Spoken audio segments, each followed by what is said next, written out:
Hello and welcome to the class. अब हम discuss करेंगे mechanism of parturition and hormonal control के बारे में बात करेंगे। ठीक है। पूरा का पूरा प्रेगनेंसी के अंदर जो चीजें हैं हार्मोन की खेल है, बदलाव है, जिसपे पूरा का पूरा फिजियोलॉजिकल साइकोलॉजिकल चेंजेस हार्मोन की वजह से होता है।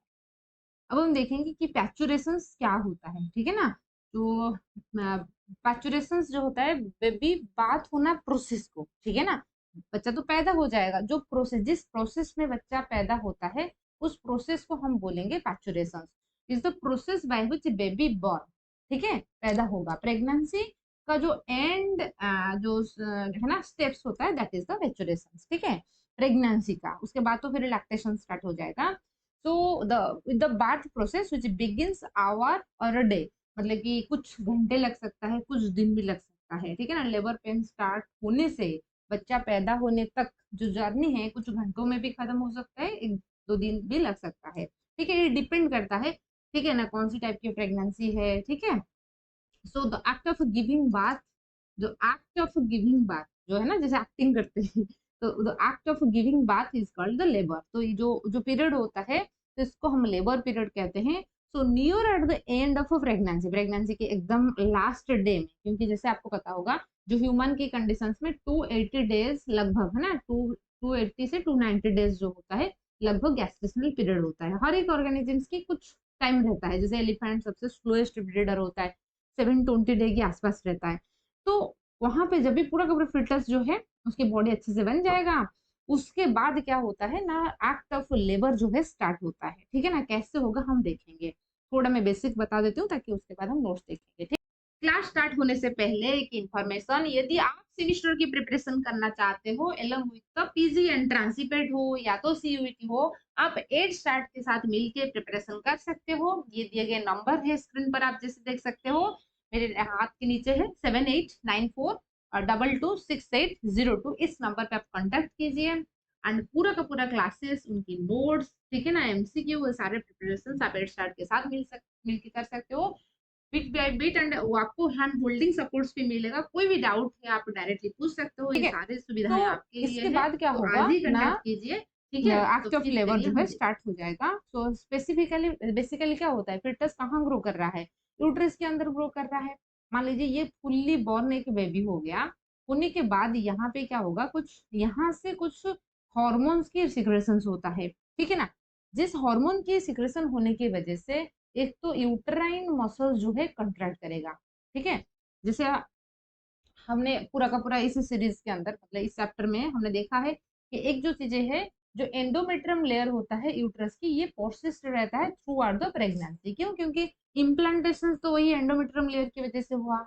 यदि फर्टिलाइजेशन नहीं होगा, हर मंथ जो मेंस्ट्रुअल साइकिल चलता है उसमें एंडोमेट्रियम लेयर ब्रेक हो जाता है, लेकिन एंडोमेट्रियम लेयर पूरा का पूरा पोर्सिस्ट रहेगा। उसको पोर्सिस्ट रखने के लिए एक हार्मोन्स की बहुत अच्छा खासा रोल रहा है, that is the progesterone.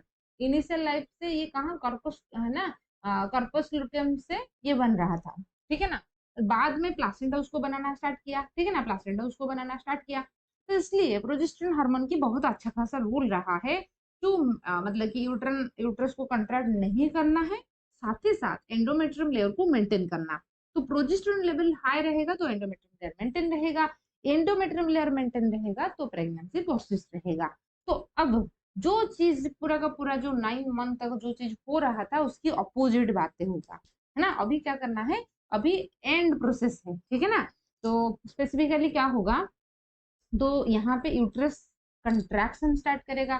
Contraction होने से मतलब कि कोई भी चीज कंट्रैक्ट करेगा, जब कंट्रैक्ट करेगा या वॉल्यूम, ठीक है ना, डिक्रीज होगा तो यहाँ से प्रेशर एग्जिट होगा। जो सर्विक्स है, ठीक है ना, जो बार्थ कैनाल हम जिसको कहते हैं, वो डायलेट करेगा। ठीक है ना, उसकी डायमीटर जो है इंक्रीज होगा। कितना इंक्रीज होगा, बेबी की हेड की साइज जितना है उतने साइज इंक्रीज होगा। ठीक है। तो यहाँ पे कंट्रक्शन होगा एक स्टेप से, दूसरे ये डायलेशन होगा 2 स्टेप से। उसके बाद बात हो जाएगा, है ना, बात हो जाएगा। बात होने के बाद बच्चा पैदा हो गया। पैदा होने के बाद यूट्रस के साथ जो अटैच्ड है, क्या अटैच्ड है, प्लासेंटा, तो उसकी रिमूवल होता है। तो 3 स्टेप में हम देखेंगे पूरा का पूरा जो प्रेगनेंसी की जो मतलब कि जो पैस्चुरेशन की जर्नी, प्रेगनेंसी की जर्नी, जो 3 स्टेप्स में हम देखेंगे। सबसे पहले है कि जो बार्थ कैनाल है जिसको हम सॉर्विक्स कहते हैं, वहां पर डायलेशन होगा। डायलेशन होने के बाद क्या होगा ना, यूट्रस की कॉन्ट्रैक्शन होगा। एंड यूट्रस की कंट्रैक्शन होने के बाद बच्चा पैदा हो जाएगा एंड प्लासेंटा को रिमूव करनी है, ठीक है ना। अच्छा, तो ये चीज होता है। तो mechanism of actuation, labor is the period during which uterine contractions occur causes explosion of the fetus। तो यूट्रस की इतना कंट्रैक्शन होगा जिस वजह से फिटस जो है बाहर निकल आएगा, उसको हम लेबर कहते हैं, ठीक है ना। मतलब ज्यादा मेहनत लगता है ना, लेबर उसको कहते हैं। तो ऑनसेट ऑफ रेगुलर, तो ये कैसे स्टार्ट होता है, फर्स्ट स्टेज ऑफ लेबर जिसको हम डायलेशन स्टेज कहते हैं। डायलेशन में जो सॉर्विक्स एरिया होता है एक्सटर्नल जेनिटलिया से जो रहता है ना, जिसके थ्रू बच्चा जो है बाहर आएगा, तो ये डायलेट होता है। कितना डायलेट होगा, 10 सेंटीमीटर के आसपास, बच्चे की हेड जितना होता है। तो अप्रोक्सीमेटली 24 आवर लगता है, but it may be short हो सकता है। मान लीजिए ये कोई मदर है, उनकी सेकंड बच्चा है, ठीक है ना, उसकी कंडीशन में थोड़ा, क्योंकि एक बार मदर जो है एक्सपोजर, बॉडी एक्सपोजर हुआ है उस चीजों को, ठीक है। अच्छा, ऐसा भी हमेशा भी जरूरी नहीं है कि हर एक प्रेगनेंसी अलग होता है, आप ऐसा नहीं बोल सकते ऐसा ही होता है, नहीं, ठीक है। तो उसके बाद क्या होगा, बच्चे को सराउंडिंग करके जो आमनियोटिक फ्लूइड है वो रप्चर हो जाता है, नेचुरली वो रप्चर हो जाता है, ठीक है ना, वो फ्लूइड बाहर आ जाएगा।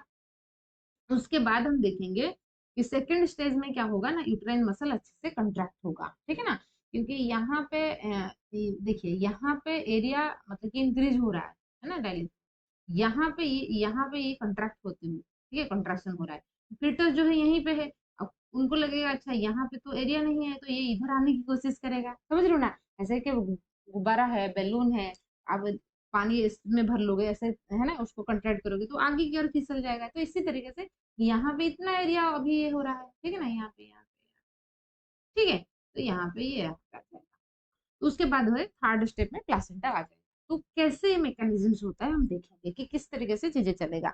सबसे पहले जो है कि अभी जो है टाइम हो गया, ठीक है ना, पूरा का, जब भी फुल्ली ग्रोन फिटस हो जाएगा, तो फिटस फिटस के जो हाइपोथैलेमस होता है, ठीक है ना, तो fetal hypothalamus releasing a hormone that will stimulate the adrenocorticotropin. तो ठीक है ना, कॉर्टिकोट्रोपिन रिलीजिंग हार्मोन, क्योंकि फिर तो उसको इन्फॉर्मेशन जाएगा कि हाँ पूरा का पूरा बॉडी जो स्ट्रक्चर है वो बन गया, तो वहां से उनकी जो हाइपोथैलेमस है वहां से रिलीज होगा सीआरएच, कॉर्टिकोट्रोपिन रिलीजिंग हार्मोन। तो ये एक्शंस दिखाएगा। तो उसके बाद उनके एंटीरियर पिट्यूटरी से रिलीज होगा एससीटीएच, ठीक है ना। एससीटीएच एंटीरियर पिट्यूटरी से रिलीज होगा, होने के बाद सो तो ये क्या होगा, पैचुरेशन के टाइम पे इनकी अमाउंट बहुत ज्यादा होगा, किसकी, एससीटीएच, जो कि उन फिटस की एंटीरियर पिट्यूटरी से सीक्रेट हो रहा है। एससीटीएच जो है एड्रिनल ग्लैंड को स्टिमुलेट करेगा, वही तो उनकी फंक्शंस है ना, एड्रिनल ग्लैंड को ऐसे स्टिमुलेट करेगा। जब एड्रिनल ग्लैंड को एससीटीएच स्टिमुलेट करेगा, तो यहाँ से सीक्रेट होगा क्या, एड्रिनल ग्लैंड से कॉर्टिकल स्टेरॉइड, कॉर्टिकोस्टेरॉइड हार्मोन जो है सीक्रेट होगा,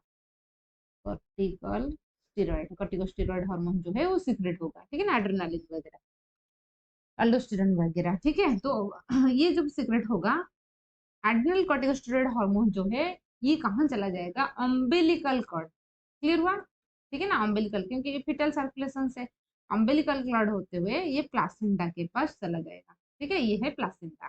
प्लासेंटा के पास आ गया, प्लासेंटा के पास आने के बाद प्लासेंटा अब क्या होगा, उसको एक स्टिमुलेशन मिल गया, ठीक है ना। एड्रेनल कॉर्टिकोस्टेरॉइड हार्मोन्स जो है कॉजेस प्रोजेस्टेरॉन सिंथेसिस, तो इस वजह से प्लासेंटा क्या करेगा, अभी प्रोजेस्टेरॉन और सिंथेसिस नहीं करेगा, एस्ट्रोजन सिंथेसिस करवाएगा। प्रोजेस्टेरॉन की क्या काम था, मैंने आपको शुरू से बताई थी, प्रोजेस्टेरॉन की ये काम था कि प्रोजेस्टेरॉन क्या करेगा स्पेसिफिकली ना, एंडोमेट्रियम लेयर को कोशिश करके रखा था, तो अभी प्रोजेस्टेरॉन की लेवल डिक्रीज हो रहा है तो वो डिग्रेड होने लगेगा, ठीक है ना। अच्छा, तो किसकी लेवल ऑफ कर रहा है ना, progesterone synthesis and estrogen and prostaglandin synthesis को बढ़ा रही है, ठीक है ना, making the uterus more excitable, uterine contraction होने के लिए और ज्यादा वो फैसिलिटेट कर रहा है। प्रोजेस्टेरॉन यूट्रस की मेंटेन करके रखता है ना, एस्ट्रोजन, अभी ये क्या किया, प्रोजेस्टेरॉन के लेवल को डाउन किया, एस्ट्रोजन एंड प्रोस्टाग्लैंडिन लेवल को इंक्रीज किया। So the stretching of uterus, अभी क्या हुआ, प्रोस्टाग्लैंडिन वगैरह सीक्रेट हुआ, सीक्रेट होने के बाद यूट्रस की जो चीजें था वो स्ट्रेच हुआ, है ना। Stretching of the uterus produces the action potential that are transmitted to the brain through the ascending pathway. तो अभी थोड़ा बहुत जो यूट्रस है वो स्ट्रेच हुआ, होने के बाद मदर की, यूट्रस किसकी है, मदर की है, तो अब क्या होगा, मदर की जो, ठीक है ना, हाइपोथैलेमस है उसको इंफॉर्मेशन जाएगा, ठीक है, जाने के बाद that will secret the oxytocin. Oxytocin secret करेगा जो कि स्टोर होकर रहता है पोस्टीरियर पिट्यूटरी से, और ज्यादा ऑक्सीटोसिन सीक्रेट होने लगेगा। ऑक्सीटोसिन एक बार सीक्रेट होने के बाद यूट्रस की जो मायोमेट्रियम लेयर है, ठीक है, यूट्रस के 3 लेयर हमने देखा था, एंडोमेट्रियम, बीच वाला मायोमेट्रियम, और आउटसाइड वाला जो है पेरीमेट्रियम है। यूट्रस की जो मायोमेट्रियम लेयर है यहाँ पे ऑक्सीजन की रिसेप्टर है। तो ऑक्सीजन की जो ऑक्सीडेशन तो सीक्रेट हो रहा है वो आके इन पे बाइंड हो जाएगा क्योंकि उनके रिसेप्टर है। तो बाइंड होने के बाद अब क्या होगा, ऑक्सीडेशन कॉजेस यूट्रेन जो स्मूथ मसल्स है उसको कंट्रैक्ट करेगा। ठीक है, समझ में आया ना। तो एक बार यूट्रस ये कि पॉजिटिव फीडबैक चलता है, जितना फिर कंट्रैक्ट होगा फिर एक्शन पोटेंशियल जनरेट होगा, फिर हाइपोथैलेमस को चला जाएगा। तो इसी तरीके से क्या होगा, यूट्रस की कंट्रैक्शन बहुत ज्यादा तेजी से स्टार्ट होगा। ठीक है। अच्छा, ऑक्सीटोसिन जो है पॉजिटिव फीडबैक मैकेनिज्म्स में काम करता है। यूट्रस कंट्रैक्ट हुआ, मोर एक्शन पोटेंशियल हाइपोथैलेमस की तरफ जाएगा, फिर ऑक्सीटोसिन रिलीज होगा। ठीक है ना। अच्छा, एंड इधर साइड से आप देखोगे कि प्लासेंटा क्या कर रहा है, प्रोजेस्टेरोन सिंथेसिस को लेवल ऑफ कर रहा है, यानी कि डिक्रीज कर रहा है, एस्ट्रोजन एंड प्रोस्टाग्लैंडिन को इंक्रीज कर रहा है, जिस वजह से यूट्रस और ज्यादा कंट्रैक्ट हो रहा है। एक बार तो यहाँ पे डायलेशन हुआ था, फिर कंट्रैक्ट हुआ, कंट्रैक्ट होने के बाद, ठीक है ना, देखिए यहाँ पे, तो amniotic फ्लूइड रप्चर हो जाएगा। जो डायलेशन फेज में हम देखेंगे सर्विक्स एरिया डायलेट हुआ, साथ ही साथ जो amniotic फ्लूइड था वो रप्चर हुआ।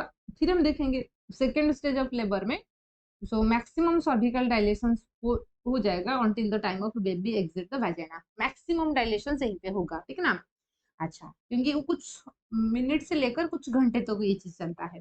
During this stage contraction of women abdominal muscle assisted uterine contractions. यहाँ पर एक बीटा एंडोर्फिन करके एक नेचुरल, ठीक है ना, पेन किलर आप मान सकते हो, यहाँ पे भी रिलीज होता है, हार्मोन्स रहता है, क्योंकि इतना जो लेबर पेन हो रहा है उसको थोड़ा सा रिलीव करने के लिए बीटा एंडोर्फिन बोलते हैं, ठीक है ना, बीटा एंडोर्फिन, जो कि एक नेचुरल पेन किलर भी आप बोल सकते हो, थोड़ा सा रिलैक्स प्रोवाइड करने के लिए। थर्ड स्टेज में हम देखेंगे एक्सक्लूसिव प्लासेंटा की रिमूव, ठीक है ना, प्लासेंटा को निकालना। So it involves explosion of the placenta from the uterus. Contraction of the uterus causes the placenta to tear away from the wall. क्योंकि बच्चा पैदा होने के बाद में, है ना, बाद में भी ऑक्सीटोसिन रिलीज हो रहा है, तो ऑक्सीटोसिन रिलीज हो रहा है, इस वजह से यूट्रस जो है अभी भी कंट्रैक्ट कर रहा है। तो इसलिए जो यूट्रस कंट्रैक्ट हो रहा है, प्लासेंटा भी टीयर अप हो जाएगा ना। Some bleeding from the uterine wall occur because the intimate contact between the placenta, ठीक है ना, यूट्रस के वॉल से इंटरडिजिटाइजेशन है ना, इसलिए हेमोरेज हो रहा है, ज्यादा ब्लीडिंग जो है ना हो रहा है। फिटस ये है मदर के यूट्राइन वॉल, फिर फिटस की, इसलिए इंटरडिजिटाइजेशन मैनर में हुआ है। The bleeding is normally limited because uterine smooth muscle contract and compress the blood vessels। फिर उसके बाद ये मेंटेन हो रहा है, ठीक है। आई होप वो चीजें क्लियर होगा कि किस तरीके से जो है प्लासेंटा की जो रोल है, ठीक है, एंड ऑक्सीटोसिन कैसे रोल है, किस तरीके से मैकेनिज्म जो है मेंटेन हो रहा है, मैकेनिज्म्स ऑफ द पैक्चुरेशन। 3 स्टेज में हमने देखा, एक तो है बाथ कैनाल या सर्विक्स की डायलेशन होगा, दूसरा यूट्राइन मसल्स की कंट्रैक्शन होगा, तीसरा जो है बच्चा तो सेकंड स्टेप में ही बच्चा पैदा हो जाएगा, थर्ड स्टेप में प्लासेंटा को रिमूव करनी है, ठीक है ना, क्योंकि अम्बिलिकल कॉर्ड के साथ साथ बच्चा आएगा, प्लासेंटा अभी भी है, तो एक बार बच्चा पैदा मतलब कि बात होने के बाद फिर इसको रिमूव किया जाता है, ठीक है, क्लियर हुआ। सो आई होप वो चीजें अच्छे से समझ में आएगा, ठीक है। So thank you.